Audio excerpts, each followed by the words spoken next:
Good morning, everyone. Under the failed far-left Democrat leadership of Joe Biden, our country is unrecognizable and the American people know it. Once acclaimed colleges and universities have turned into chaos, fallen to brainwashed anti-Semitic groupthink, canceling commencements. Instead of protecting Jewish students, Joe Biden has pandered to the pro-Hamas wing of the Democrat Party. And campus leadership has shamefully followed suit, negotiating with these pro-Hamas terrorists and submitting to their demands, following Joe Biden's pattern of appeasement. These apologists for the anti-Semitic mob have turned the Democrat Party into the party of pro-Hamas, a party that defends calls for death to America heard across American campuses. As we laid out last week, House Republicans, under the leadership of Speaker Mike Johnson, are taking action. As part of this conference-wide investigation, we have two major hearings this week. The Oversight Committee is bringing Mayor Bowser and D.C. Chief of Police before Congress for answers regarding the anti-Semitic mob at GW's campus, and the Education and Workforce Committee will address anti-Semitism in K-12 schools. These schools must be held accountable. House Republicans will use every tool available to end this scourge of anti-Semitism that is destroying American education. Shifting to the House floor this week, House Republicans are continuing to lead and deliver for the American people, bringing legislation which protects America's consumers' rights, from their right to choose their home appliances to combating the SEC's burdensome regulations on crypto. We are joined today by our colleague and friend Debbie Lesko to discuss her bill, the Hands Off Our Home Appliances Act, which protects Americans from Joe Biden's failed far-left anti-American energy agenda. Debbie. Thank you and good morning. Thank you, Speaker Johnson, Leader Scalise, Whip Emmer, and Chairwoman Stefanik. I am grateful for this opportunity to highlight my bill, the Hands Off Our Home Appliances Act. This bill prohibits the U.S. Department of Energy from prescribing any new or amended energy efficiency standards for a product that are not technologically feasible and economically justified. I am saddened that we even need a bill like this.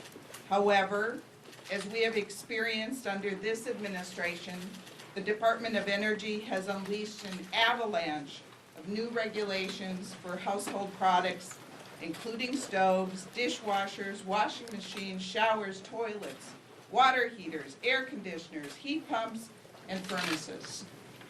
No government bureaucrat should ever scheme to take away Americans' appliances in the name of a radical environmental agenda. Yet, that is exactly what we have seen under the Biden administration. I was proud to lead the House Republican effort to protect our gas stoves. And I am proud again to lead this effort to protect our home appliances. My constituents in the North and Northwest Valley of Maricopa County, Arizona, do not want this government interference in their homes and lives. I know that millions of Americans around the country feel the same way. I urge all of my colleagues, both Republicans and Democrats, to support this bill. Protecting our freedoms and consumer choice should not be a partisan issue. Republicans and Democrats should come together to pass this common sense legislation and tell President Biden to take his hands off our home appliances. Thank you.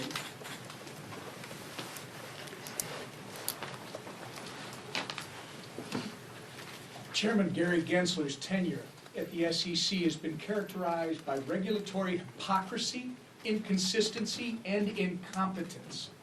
The Securities and Exchange Commission's Staff Accounting Bulletin 121, commonly known as SAB 121, is just one example of Chair Gensler's egregious attempts to expand the SEC's authority and his clear bias toward the digital asset ecosystem. More than 2 years ago, the SEC disguised this illegal rule as guidance, circumventing Congress and public input so they could prevent banks from safeguarding consumer-owned digital assets. However, this rule isn't just overreaching and illegal. it violates the SEC's statutory mission. First, SAB 121 introduces more unnecessary and avoidable concentration risk into the digital asset ecosystem, making our markets less fair, less orderly, and less efficient. Second, it weakens investor protections by barring Americans from using the established banking infrastructure to custody their digital assets, which leaves Americans' assets more vulnerable if a custodian becomes insolvent. And third, this rule hampers capital formation and global competitiveness, as foreign banks already have the ability to compete in crypto markets while our banks cannot. The SEC's statutory mission is to protect investors, facilitate capital formation, and maintain fair, orderly, and efficient markets. Chairman Gensler is violating all three of these with his illegal SAB 121 rule. Later this week, House Republicans, we're going to do our job to provide oversight and accountability to the SEC by passing Congressman Mike Flood's resolution so that this illegal and harmful rule ceases to be in effect. I hope that our colleagues on the other side of the aisle will join us as we work to ensure the digital asset ecosystem can thrive right here in the United States. And I turn it over to our leader, Steve Scalise. Thank you, Whip. Last week you saw the House pass overwhelmingly a bill to stand up to the anti-Semitism that we're seeing on college campuses all across America. If only those college presidents would do their jobs in protecting their students, Jewish students that are threatened every day. Right now as finals are approaching, you've got some schools that are actually canceling in-person classrooms and in-person finals because the schools don't want to protect their students from anti-Semitism. It's disgraceful. And we've called on those heads of universities to step down who aren't doing their jobs. You saw just a few days ago here on this stage, the speaker leading an effort that 6 of our different standing committees are participating in to ultimately go into and dig into the money, the billions and billions of dollars of taxpayer money that these universities are receiving, some with requirements like Title VI that ensure that they protect their students, and these universities are not meeting the legal obligations as they're taking those billions of dollars. We're going to be digging into that. You're seeing it this week with the Oversight Committee, bringing in Mayor Bowser to hold her accountable for the fact that when George Washington was under siege from one of these mobs, as you're seeing on so many other campuses, they called in the police, and Mayor Bowser's administration told the police not to go and help out. That's the job of police. Police want to do that job, want to keep people safe.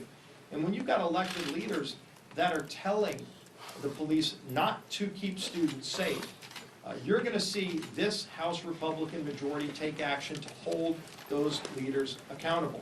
And so you're going to see that from every standing committee that has jurisdiction. We're going to be following the money. We're going to be bringing in more heads of universities. This isn't going to end. And I'm sure the speaker's going to talk about this more too, but this House came together to support an aid package for Israel, our dear ally in the Middle East who's under attack since October 7th. They're out there right now fighting a terrorist organization, Hamas. And we passed an aid package that is currently being held up by the Biden administration. It is time for the Biden administration to stop holding up that aid to Israel. Congress came together in a very bipartisan way to pass that much-needed relief so that they can go and root out a terrorist organization who killed Israelis, who killed Americans, who still has about 130 hostages that they're holding. And the Biden administration is going to hold up the aid to Israel? We're going to continue to speak out against that as well. The person leading that charge to speak out and hold the administration accountable is our Speaker, Mike Johnson.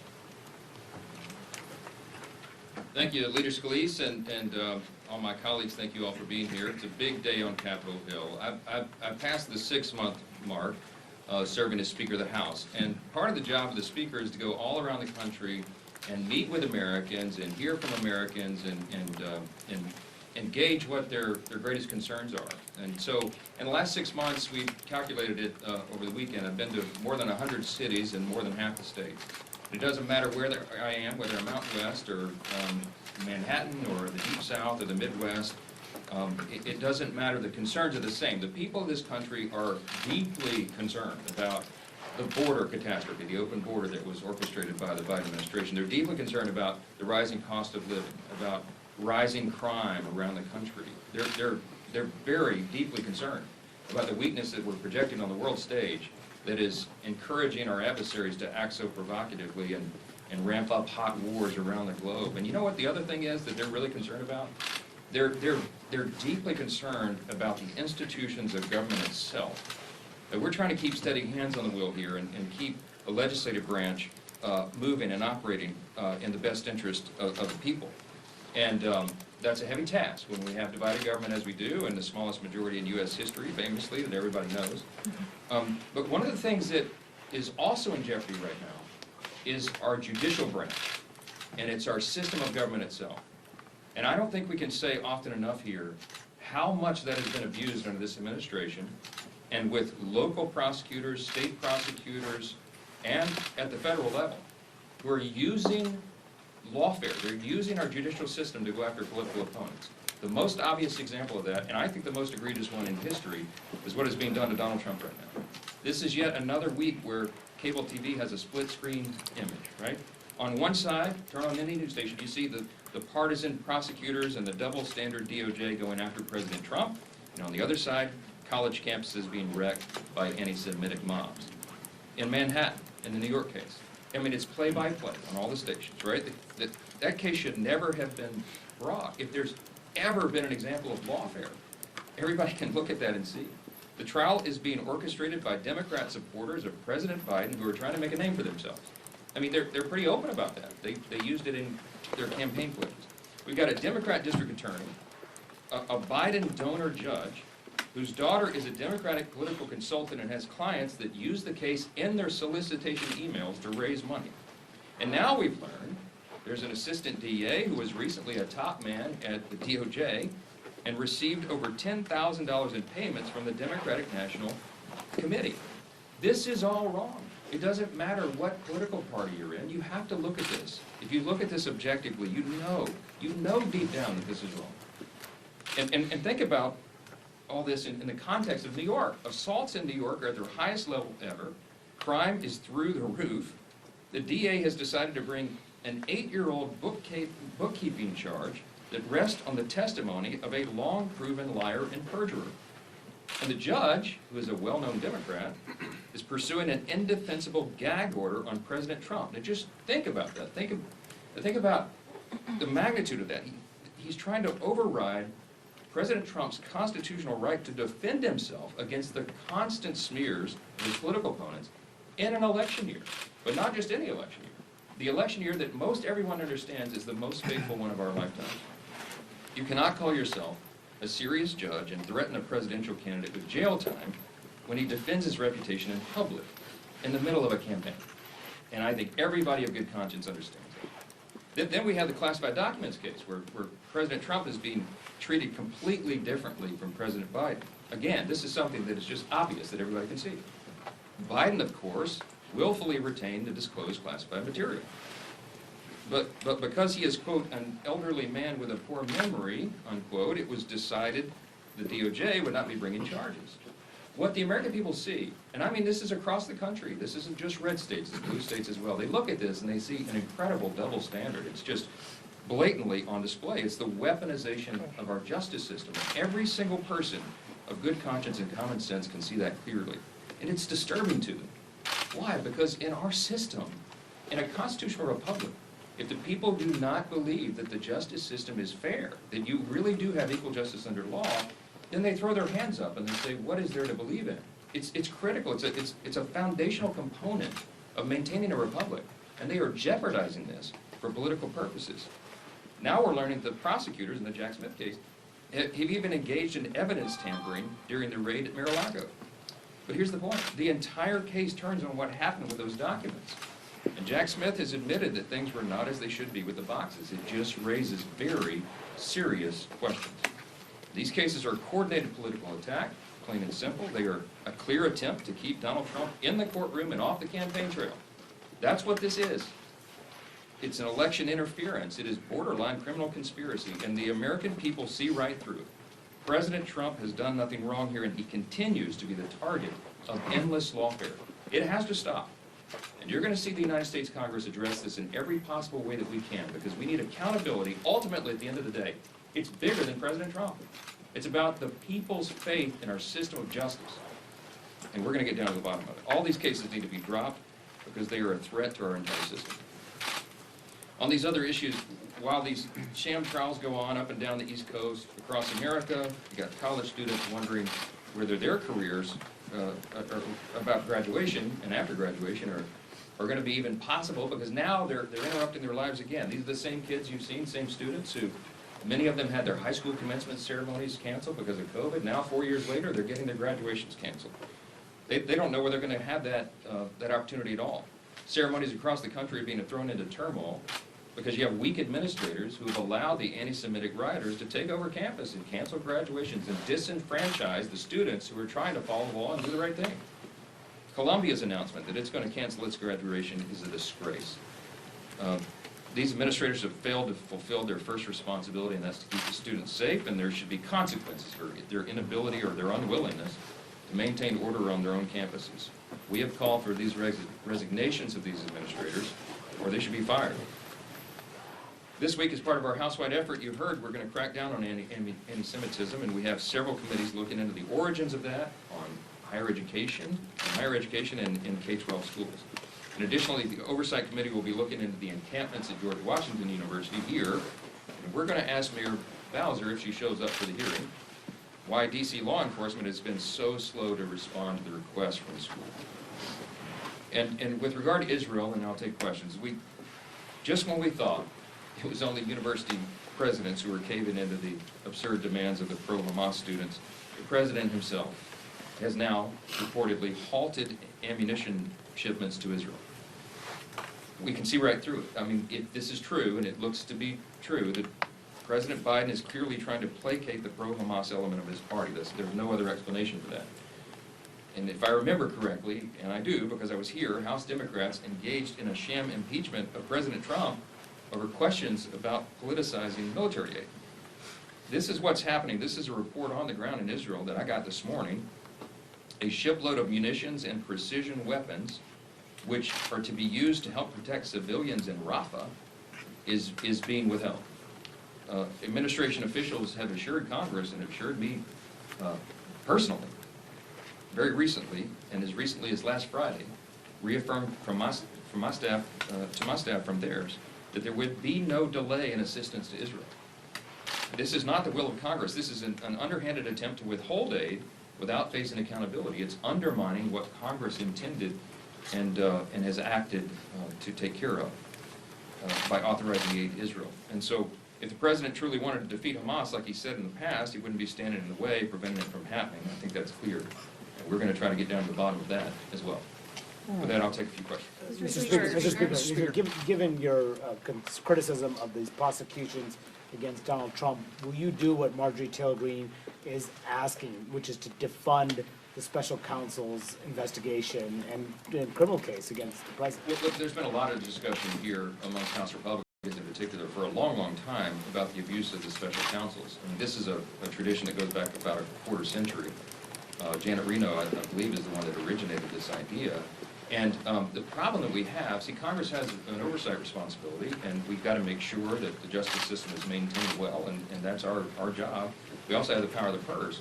And the problem with this, that many of us see with the special counsel a statute, is that it goes outside of the regular appropriations process. It's sort of individually or self-funded. And so there's discussion this week, as there has been for a long, long time, about what is the most effective way for Congress to take the reins of that and ensure that the special counsels are not abusing the law themselves. And there's a lot of ideas about that. Discussions this week are nothing new, but we're looking very intently at it because I think the problem has reached a crescendo. I think, for all the reasons I just outlined here, I think there are serious questions on the part of the American people, and they want to know, they're asking us, what we can do to ensure that the law is followed, and we're looking at every possible angle on that, and stay tuned, we'll find out. Mr. Speaker. Mr. Speaker. Thank you, Mr. Speaker. Are you committed to running again for Speaker, or do you truly see your role as just getting the Republican conference through the November election?